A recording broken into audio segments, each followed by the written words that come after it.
homework 1 final 예시.py를 한번 열어봅시다. 여러분의 아이들에서 한번 열어보세요. 먼저 말씀드릴게요. 여기는 지금 첫 줄에 지금 주석 달고 별표를 쳐놨습니다. 따라서 요 .py 파일 안에서만 나오는 내용은 기본적으로 시험 범위는 아니에요. 데이터 흐름 잊기라는 제목이었죠. 그래서 여러분 숫자 알고 게임이랑 보물찾기 게임 둘 중에 하나 골라가지고 그걸 사용자도 플레이 해볼 수 있도록 데이터 흐름을 연결해 두는 게 목표 2에서의 여러분한테 제시된 과제였습니다. 그 다음에 목표 3을 한 친구들도 있고 그렇지 않은 친구들도 있었던 것 같아요. 그 두 가지 목표에 대해서 두 가지 게임에 대해서 각각 지금 제가 미리 코드를 적어서 준비를 해온 상태입니다. 그래서 다짜고짜 F5 눌러보시면 이거 지금 완성되어 있는 거예요. 파이널입니다. 그래서 아무 얘기도 하지 않는 걸 볼 수 있고 여기서 이제 여러분이 개인 괄호에다 골라시면 숫자 알고 게임이랑 보물찾기 게임 두 가지 게임에 대해서 두 가지 버전으로 준비를 해놨습니다. 간단 버전 같은 경우는 우리 수업 안에서 배운 내용들만 가지고 그 다음에 그 숫자 맞추기 게임 정도의 코드 실행 흐름을 각각의 게임에 적용을 해본 버전이라 보면 돼요. 그래서 지금 옆에 보면 이게 완벽히 딱 맞아 떨어지진 않긴 한데 대충 요 근처에 이 함수 정의 첫 줄이 지금 적혀있다 보시면 됩니다. 보물찾기 게임 GUI 버전을 한번 골라볼게요. 그래서 하면 우리 후반부에 GUI 프로그램 만들 거잖아요. 그때 써먹을 수 있는 라이브러리의 작년도 버전을 써서 여러분이 마우스를 써서 보물찾기를 해볼 수 있도록 그래서 지금 위에 제목창 보면 여기서 지금 클릭하면 X, Y좌표 어떻게 쓰는 거냐 그래서 0,0부터 16,16까지 고를 수가 있습니다. 그래서 여러분이 마우스 클릭을 하면 여기에 보물이 없다면 직선거리가 나오잖아요. 그걸 반지름으로 삼는 원을 그려줍니다. 이 라인 위에 이 원 경계선 위에 어딘가에 보물이 있는 거예요. 그러면 나는 점을 하나를 더 찍어 볼 수 있을 거예요. 찍으면 이런 식으로 직선거리가 이만큼 나왔어요. 그러면 이제 교점이 지금 하나 내진 두 개가 생기는 거죠. 그러면 난 대충 요 근처를 누르면 보물을 찾는 게 가능합니다. 그래서 보물찾기 게임은 그걸 알고 있는 상태라 하더라도 간단 버전에서 0,0 16,0.24 더 멀어졌어요. 심지어 0.16 조금은 가까워졌어요. 저거를 알고 있음에도 불구하고 우리가 인풋 도출식 가지고 저 사람한테 이 게임을 플레이하라고 시키는 건 사실상 고문에 가까웠어요. 그래서 대부분 친구들이 보물찾기 게임이 더 어렵다라고 생각하고 목표 2 할 때 숫자 알고 게임을 골랐습니다. 근데 문제는 숫자 알고 게임은 여러분이 그걸 사용자한테 시키는 거를 생각을 해보면 보물찾기 게임은 플롯 형식 값 2개 받아서 그게 불 형식이 아니면 플롯 형식이잖아요. 그래서 그냥 직선거리 그냥 보여주기만 하면 됩니다. 플롯 형식 값이 나왔으면. 그래서 내가 코드로 작성하는 거는 보물찾기 게임이 훨씬 쉬웠어요. 이따 한번 보여드릴게요. 게임이랑 솔브 10만 판 준비되어 있고 각각 간단한 버전 해가지고 지금 마련해 놨습니다. 그래서 우리 자주 언급했었던 그 3단 콤보로 지금 스타트 하는 거예요. 첫 번째 반복 준비. 그래서 처음에 이제 숫자 요구 할 거다. 얘는 지금 숫자 요구 간단 버전 게임입니다. 그래서 게임용 함수 준비하고 기회는 9번이다. 이런 모든 준비를 하기 위해 지금 여기는 각각 할당문이 적혀 있는 걸 볼 수 있어요. 그래서 우리는 지금 개인용 함수 그 자체를 여기서 직접 함수 정의를 적거나 하는 게 목표는 아니었습니다. 따라서 남이 만들어준 개인용 함수가 계산 결과값으로 나오는 수식을 적기만 하면 돼요. 그걸 가지고 할당문을 구성하시면 됩니다. 그럼 이제 나는 나중에 G를 가지고 저 사람이 지금 나한테 리턴해준 그 뭔가를 쓸 수가 있게 되는 거예요.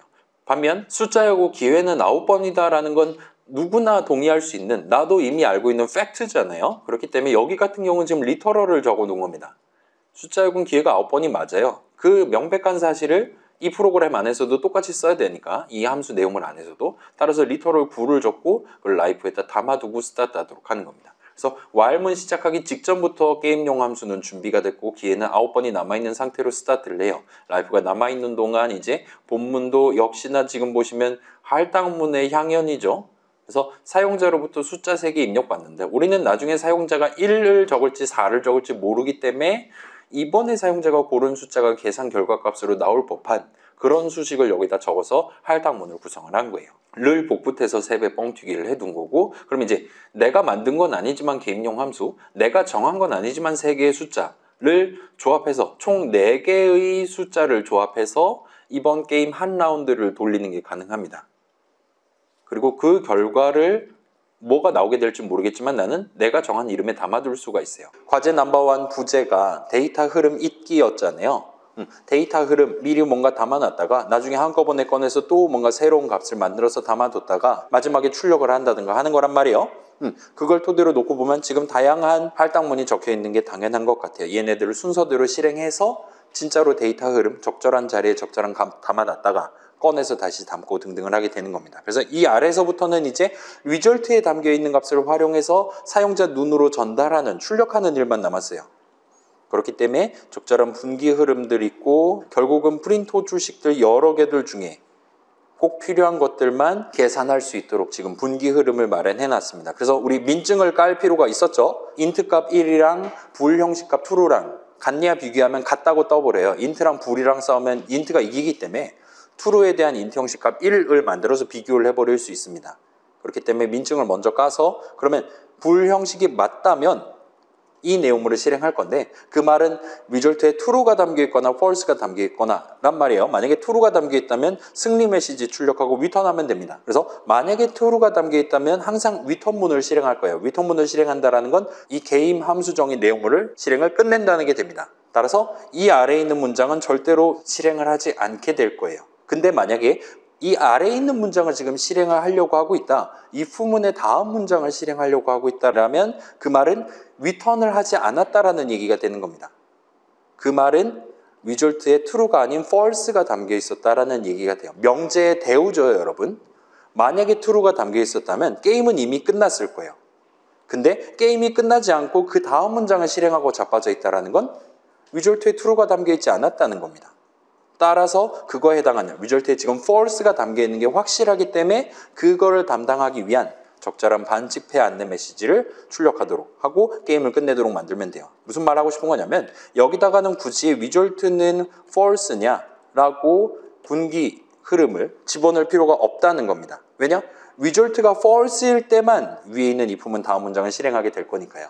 따라서 지금 일종의 문맥에 따라 자연스럽게 우리가 가져갈 수 있는 명제의 대우에 해당하는 사실을 굳이 다시 한번 조건식 적어가면서 검사를 할 필요가 없다는 거예요. 이 수식은 사실상 계산을 만약에 한다면 항상 true가 튀어나오는 수식을 적은 거랑 같다는 겁니다. 현재 흐름상. 그래서 여기다 그냥 true 적은 거랑 마찬가지라는 겁니다. 그럴 거면 굳이 이 부분 첫 줄을 적을 필요가 없게 되는 거죠. 아무튼 얘도 항상 리턴을 할 거예요. 따라서 리절트에 불 형식이 담겨 있다면 어떤 분기 흐름을 타든 반드시 게임은 끝났습니다. 그리고 아까랑 동등한 이유로 이 부문의 다음 문장을 실행한다는 건 게임이 안 끝났다라는 거고 그 말은 리절트에 불 형식 값이 담겨 있지 않았다는 거예요. 그 말은 인트 형식 값이 담겨 있는 거니까 힌트를 출력하고 다음 반복 준비하는 부분으로 넘어가도록 구성하면 돼요. 다음 반복 준비하는 부분은 여러분 지금 보다시피 라이프에서 1을 빼서 다시 담는 과정을 하고 있습니다. 왜냐? 방금 한 라운드가 지나갔으니까요. 그 말은 요 while문의 본문, 반복 흐름의 본문에 해당하는 동일한 코드를 이전과는 살짝 다른 데이터를 사용해서 접근하겠다라는 얘기가 돼요. 조건식을 포함해서요. 아무튼 지금 같은 경우는 라이프는 게임 자체에는 영향을 주지 않지만 다른 삼각형 출력하는 거라든가 그런 거 생각해 보면 다음 반복을 준비할 때 다음번에는 별을 하나가 아니라 3개를 출력해야지라는 다음번에는 다른 데이터를 사용해서 프린트 호출식을 계산해야지라는 목표를 달성하기 위해 요 세 번째 부분을 여러분이 조정을 하시게 됐었을 거라는 겁니다. 아무튼 3단 콤보 그렇게 구경할 수 있고 그 다음에 저 while문은 총 9번 반복한 다음에야 끝날 겁니다. 근데 그때까지 만약에 한 번이라도 승리 메시지를 보여줬다면 리턴을 했을 거예요. while문 다음 문장을 절대 실행하지 않았을 겁니다. 그 다음에 반칙했을 때도 마찬가지고요. 근데 단 한 번도 리턴을 하지 않았다? 라는 건 열심히 오답만 지금 9번 말했다는 얘기가 됩니다. 따라서 여기는 while문의 다음 문장은 9번 오답 말했을 때만 실행되는 문장이니까 우리는 그 상황에 우리가 하기에 적합한 적절한 패배 메시지 출력하는 것만 하고 내용물 끝을 내면 되는 거였어요. 그래서 지금 배신감을 느끼는 친구들이 여기 앉아 있을 수도 있습니다. 우리 숫자하고 개인 규칙을 코드로 적느라 2주 동안 걸렸던 친구도 있는 것 같고 막 그랬는데 아무튼 이렇게 하면 달성할 수 있었어요. 그래서 이런 느낌으로 구성해 보실 수 있었고 얘를 이제 복붙하면 비슷한 느낌으로 뭐 보물찾기 게임에 대해서도 얼마든지 할 수 있겠죠. 뭐 플롯 형식 값 2개를 다룬다. 그 다음에 여기는 불 형식이 아니면 그냥 그게 바로 힌트 그 자체에 해당하는 직선거리니까 바로 출력해주면 됐었습니다. 그래서 보물찾기가 코드로 짜긴 훨씬 쉬웠습니다. 물론 이 게임을 클리어하긴 더럽게 어렵겠지만 그 다음에 이 부분을 살짝 봅시다. 여기서는 지금 자, 한번 실행해 볼게요. 숫자 왜곡 게임 세부 설명 버전 보시면 통계적으로 접근을 해볼 수 있도록 이렇게 약간 도움말을 추가적으로 출력할 수 있도록 만들어 놨습니다. 그래서 지금 첫 번째 이닝이에요. 그래서 0번째 자리에 정답이 1 확률은 9분의 1이잖아요. 그걸 지금 반영하고 있다 보면 됩니다. 그래서 남은 정답 후보 수는 504개예요. 9 곱하기 8 곱하기 7입니다. 그래서 처음에는 뭐 그냥 던져야 되는 거잖아요. 1, 2, 3 엔터 치면 그 결과를 토대로 원볼이 나왔어요. 제일 안 좋은 결과입니다. 그래서 스트라이크가 없으니까 1은 0번째 자리일 가능성이 제로가 돼요. 그리고 1, 2, 3 중에 하나는 답인 거고 그렇다 보니까 1.66으로 올랐고 그래서 남은 정답 후보 수는 180개가 됩니다. 그럼 4, 5, 6을 찍어 볼게요. 자, 그러면 이제 원 스트라이크 원볼이 됐습니다. 그러면 얘가 4가 0번째 자리일 확률이 일단은 다른 두 자리일 확률보다는 2배만큼 높은 셈이 돼요. 등등등 해서 자, 4, 5, 6 중에 2개가 정답이고 1, 2, 3 중에 하나가 정답이기 때문에 자연스럽게 7, 8, 9는 절대 정답이 아니다라는 결론을 도출할 수 있습니다. 연역적으로. 그래서 남은 정답 후보 수는 12개로 지금 축약된 거예요. 그럼 이제 때려 맞추기를 하면 됩니다. 예를 들면 다행이네요. 그래요. 그래서 투볼이 나왔어요. 이제 4는 0번째 자리가 확실한가 봐요. 저는 모릅니다. 이 친구가 알려주고 있어요. 그 다음에 남은 정답 후보수 3개 해갖고 그 3개를 그냥 이제 대놓고 보여주고 있습니다. 그럼 난 무지성으로 저 중에 하나를 골라서 이제 하나밖에 안 남았고 따라서 4, 2로 고르면 9번 안에 엔간하면 아마도 여러분 100% 확률로 적절한 승리 메시지를 띄울 수가 있을 거예요. 그래서 그런 내용들을 미리 지금 작성을 해왔다 보시면 됩니다. 그래서 개입용 함수 똑같이 쓰고 방금 봤던 그 길이가 504인 리스트 하나 만들어 놓고 거기다가 1, 2, 3부터 9, 8, 7까지 때려 넣기 위한 반복 흐름인데 결과적으로 지금 여러분 보세요. 이거 지금 첫 반복 준비하는 거예요. 504 경우의 수를 다 준비하는 게 결국은 다 할당문 투성이인 걸 볼 수 있어요. 아무튼 504칸 각각에다가 적절한 1, 2, 3부터 9, 8, 7까지를 밀어 넣는 작업을 하기 위해 할당문들을 열심히 실행을 하게 됩니다. 그 다음에 나중에 힌트를 알려주기 위한 매트릭스 하나 만들고 그 다음에 여기선 이닝을 해서 1회부터 9회까지로 일단 만들어 놨어요. 역시나 할당문 투성이로 여기까지가 지금 첫 반복 준비하는 겁니다. 그 다음에 매 반복마다 하는 건 별로 차이 없어요. 그 다음에 저 사람한테 일단 먼저 출력해 주고요. 그 다음에 저 사람한테서 입력을 받는 부분이 있고요. 뭐 이런 거 모르셔도 됩니다. 결과적으로는 지금 아무튼 숫자 3개를 입력받아서 그래서 한 이닝 진행하고 아까랑 똑같죠. 그 다음에 결과 보여주는 것도 판정하는 부분도 아까랑 똑같습니다. 여기까지는 아까랑 똑같아요.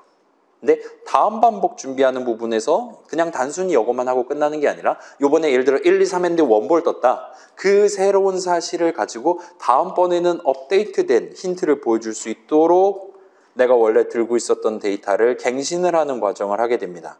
지금도 보시면 아시겠지만 엄청나게 많은 순차분기 반복 플러스 할당문들의 향연이 펼쳐져 있는 걸 볼 수 있어요. 대괄호 연산자도 짠뜩 적고 있고요.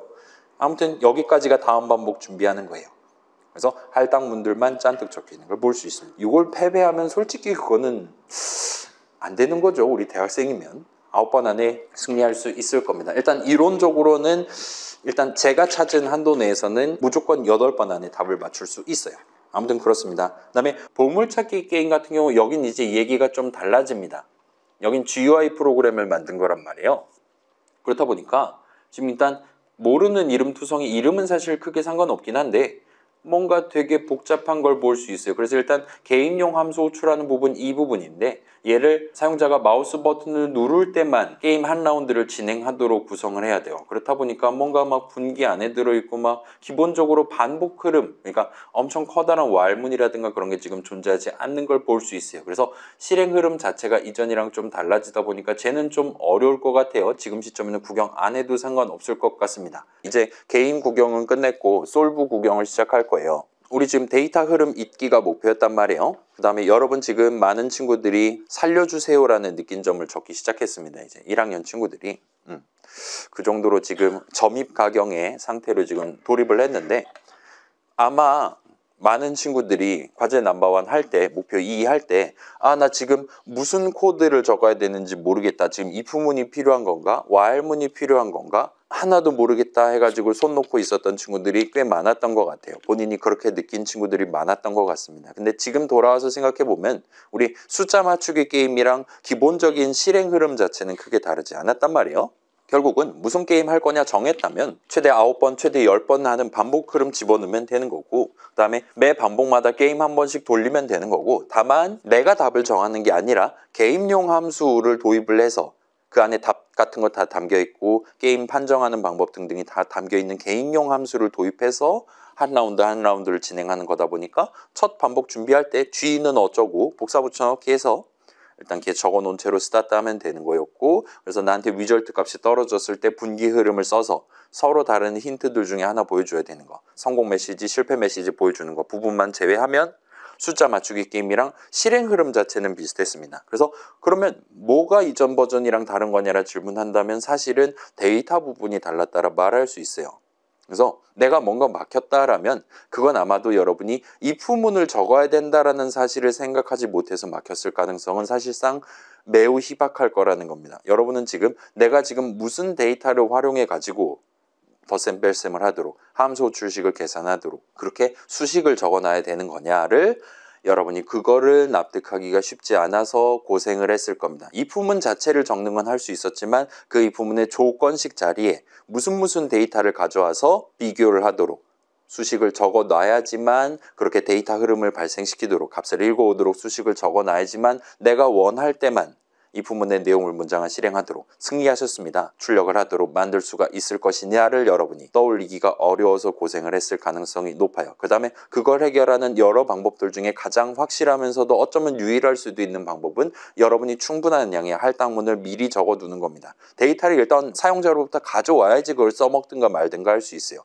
라이프를 일단 9로 세팅을 해놔야지 9번 반복하는 걸 논하거나 하지 않거나 할 수 있습니다. 등등을 여러분이 생각을 해주셨다면 좋았을 것 같아요. 그 다음에 그 4-2 우리 이거 4주차 때 나왔던 과제잖아요. 그죠? 지금은 7주차지만 4-2에서 얘기했던 거, 인풋 호출식 같은 거, 그 넘버는 3 해놓고 그 다음에 넘버라는 이름을 써서 조건식 만들어 놓은 if문 짠뜩 적어놨다 쳤을 때 그 넘버 6글자 대신에 그냥 리터럴 3 적어놔도 완전히 똑같이 동작할 것이다 라고 얘기를 했는데, 인풋 호출식은 그렇지 않다라는 걸 얘기를 했어요. 그러니까 넘버는 인풋 어쩌고저쩌고 적어놨던 거를 그 밑에다가 넘버라는 이름 6글자 대신에 전부 다 인풋 호출식으로 복사 붙여넣기를 해두면, 예를 들면 매번 반복할 때마다 사용자한테 숫자를 한 번 입력받았어야 되는데 4번을 입력받는 불상사가 생길 수가 있게 됩니다. 그리고 그때마다 사용자는 얼마든지 다른 숫자를 적고 엔터를 칠 수 있어요. 그러면 내 목표대로 코드 실행 흐름이 발생하지 않는 겁니다. 나는 밑에 있는 3개 중에 저 사람이 고른 게 크다 작다에 따라서 서로 다른 하나의 메시지만 출력하고 싶었던 건데, 이 부분 3개 중에 하나만 내용으로 실행하고 싶었던 건데 그 목표를 달성할 수 없는 거예요. 왜냐? 원래 목표는 사용자로부터 입력을 한 번 받아서 그 한 번 입력받은 숫자가 조건에 맞냐 아니냐를 가지고 그 다음 작업을 실행하는 건데, 입력을 여러 번 받아버리면 꼬일 수밖에 없게 되는 거죠. 그래서 그런 상황에서는 우리가 필연적으로 변수 개념을 도입할 수밖에 없을 것이다.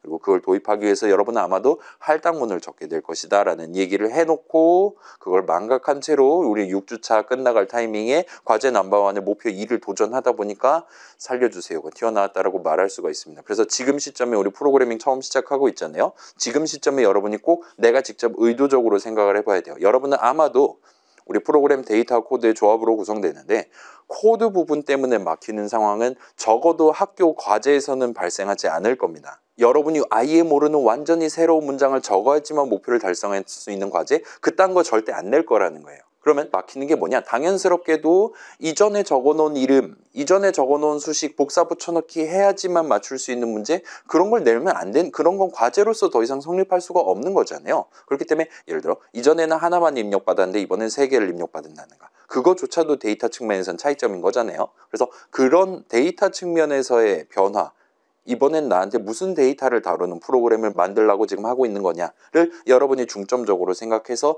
그 흐름을 발생시키기 위한 적절한 할당문, 적절한 인풋 호출식, 그 다음에 뭐 만약에 필요했다면 웬드 인트 호출식, 그 다음에 프린트 호출식 같은 거를 써가면서 적절한 타이밍에 프로그램 밖에서 데이터 가져와서 적절한 타이밍에 중요한 값 하나, 지금 같은 경우는 리절트죠. 를 계산하도록 하고 그 결과를 가지고 적절한 타이밍에 사용자한테 출력을 할 수 있도록, 경우에 따라서는 선택적으로 분기 흐름 타서 여러 개 중에 하나를 출력할 수 있도록 그렇게 데이터 흐름을 잇는 게 사실상 지금 1학년 1학기 시점에 여러분한테 요구할 수 있는, 요구해야만 하는 과제에서의 목표였다라고 생각을 해주시면 좋을 것 같아요. 지금 우리 과제 넘버 2 하고 있잖아요. 이번 주 말까지입니다. 토요일 밤까지입니다. 거기 같은 경우는 여러분한테 지금 다시금 함수 정의를 적는 입장으로서 소개를 하고 있어요. 그래서 과제 넘버 1 같은 경우는 여러분은 G를 호출하는 거에, G를 성공적으로 호출하는 거에, 함수 호출식 적는 거에 집중을 해서 아무튼 함수 정의 내용물을 구성을 하긴 했는데,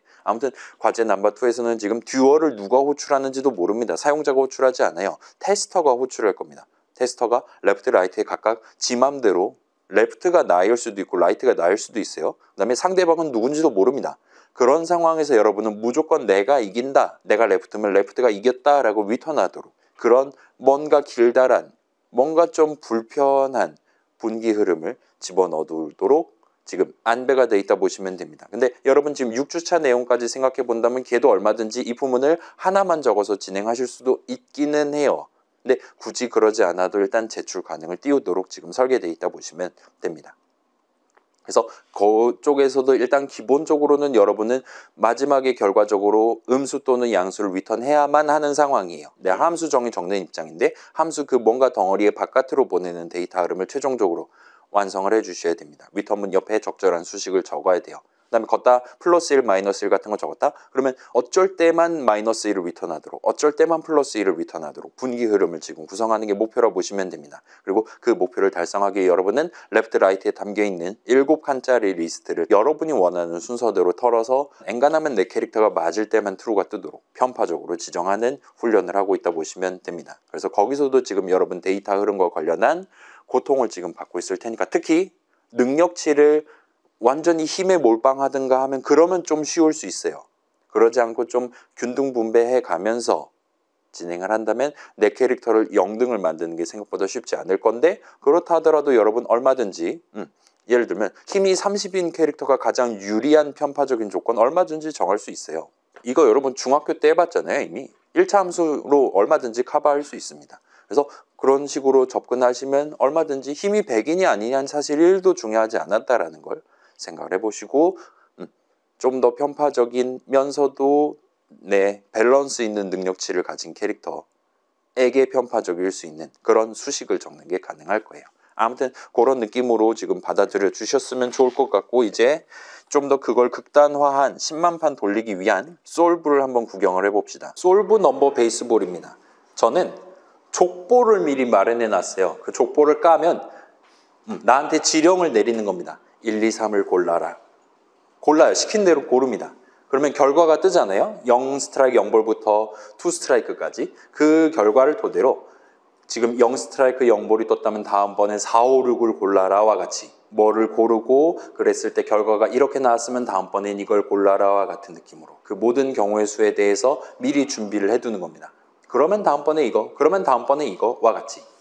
그래서 그런 족보를 워크스루라는 거에다가 마련을 해놨어요. 그래서 요거는 살짝 내려가서 볼게요. 요건 좀 길어서 여기다가 깔아놨어요. 대충 820줄 언저리부터 워크스루는 하면서 스타트를 합니다. 그래서 얘는 리스트가 지금 담겨 있어요. 리스트의 0번째 칸에는 리스트가 담겨 있습니다. 리스트의 1번째 칸에는 여기서부터 이 남은 모든 것들까지가 지금 다 담겨 있어요. 와 같이 지금 구성을 해줬어요. 그래서 900줄 정도 됩니다. 족보가 그냥 코드보다 더 길어요. 그래서 1, 2, 3 했을 때 만약에 0 스트라이크 0볼이 나왔다면 이 덩어리를 쓰면 됩니다. 0 스트라이크 1볼이 나왔다면 아래에 있는 걸 쓰면 돼요. 그래서 1, 2, 3 했을 때 0 스트라이크 0볼이 떴고 4, 5, 6 했을 때 0 스트라이크 0볼이 떴다면 7, 8, 9를 던지면 되고 7, 8, 9 했을 때 나올 수 있는 경우의 수에 대한 처리는 이렇게 하면 됩니다. 자, 일단 1, 2, 3도 답이 아니고 4, 5, 6이 답이 아니다라는 건 7, 8, 9 숫자 3개가 일단 무조건 정답이라는 거거든요. 그러면 7, 8, 9를 던졌을 때 0 스트라이크 0볼이 나올 확률은 없어요. 그렇기 때문에 준비를 안 했습니다. 1볼이 뜰 수도 없고 2볼이 뜰 수도 없고, 따라서 3볼이 뜨거나 아니면 1 스트라이크 2볼이 뜨거나 두 가지 경우의 수가 나옵니다. 그래서 3볼이 떴다라면 세 숫자의 위치를 바꿔주면 돼요. 시프트를 하면 됩니다.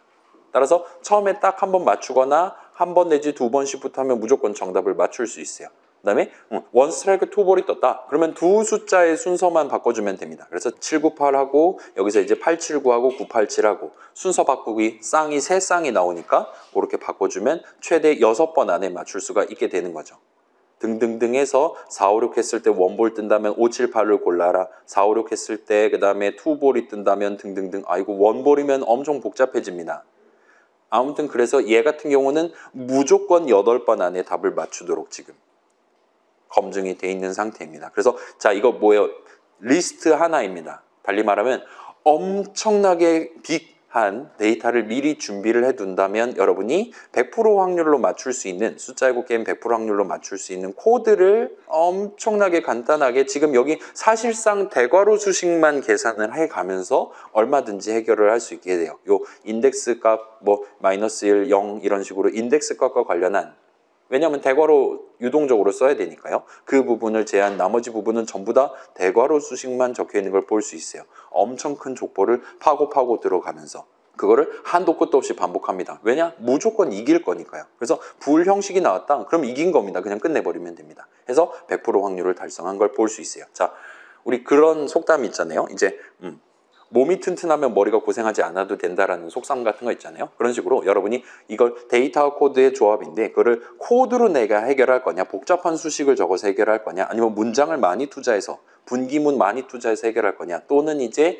미리 적절한 데이터를 준비해 놓고 그거를 선택적으로 활용해 가면서 접근할 거냐를 여러분이 밸런스를 맞춰가면서 진행하면 될 겁니다. 그래서 지금 통계적으로 접근하는 거는 게임 뉴 버전에 지금 마련되어 있으니까 그걸 가지고 목표에서 한번 도전해 보실 수도 있을 거예요. 그러면 아마도 얘보단 좀 느릴 겁니다.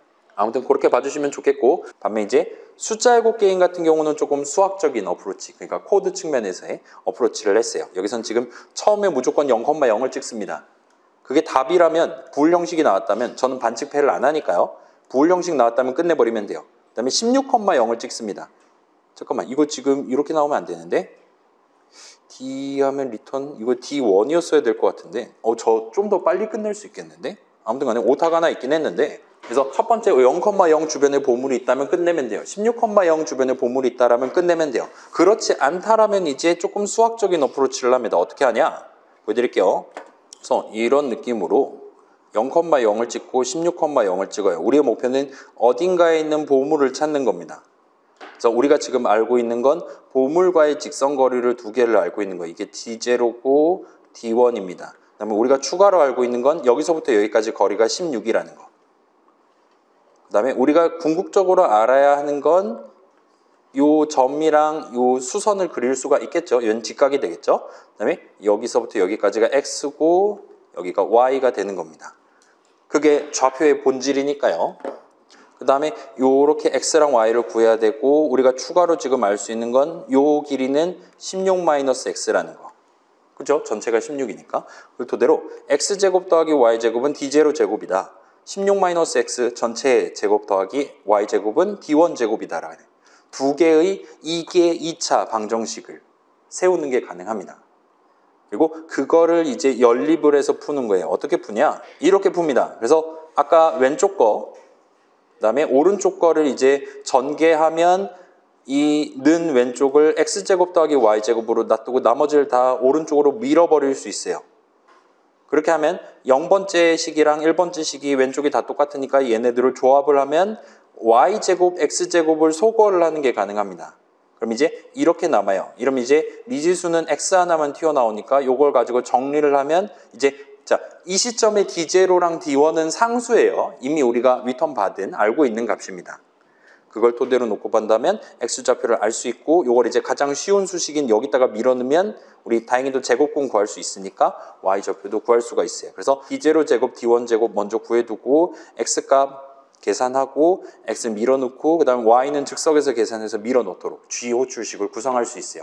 얘는 무조건 true가 뜰 거기 때문에 굳이 막 리턴 값을 받아서 판정을 하네 그딴 거 신경 쓸 필요가 없습니다. 100% 확률로 일단 수학적으로는 항상 답을 맞출 수 있기 때문에 이 밑에는 그 어떤 작업도 할 필요가 없게 돼요. 그래서 더 이상 수행할 작업이 없게 됩니다. 괜찮습니까? 자, 얘는 사실은 엄청나게 희박한 확률로 정답이 안 뜰 수가 있어요. 여러분 그 일반 물리에서 배운 유효 숫자 문제 때문에 막 제곱근 같은 거 하다가 숫자가 좀 이상하게 어긋나는 게 막 중첩돼가지고 100%가 안 뜰 수도 있습니다. 근데 만약에 여러분 집에서 요거 내 노트북에 다운로드 받아갖고 F5 눌렀을 때 100%가 안 뜨잖아요. 그러면 로또를 풀 매수를 하시면 됩니다.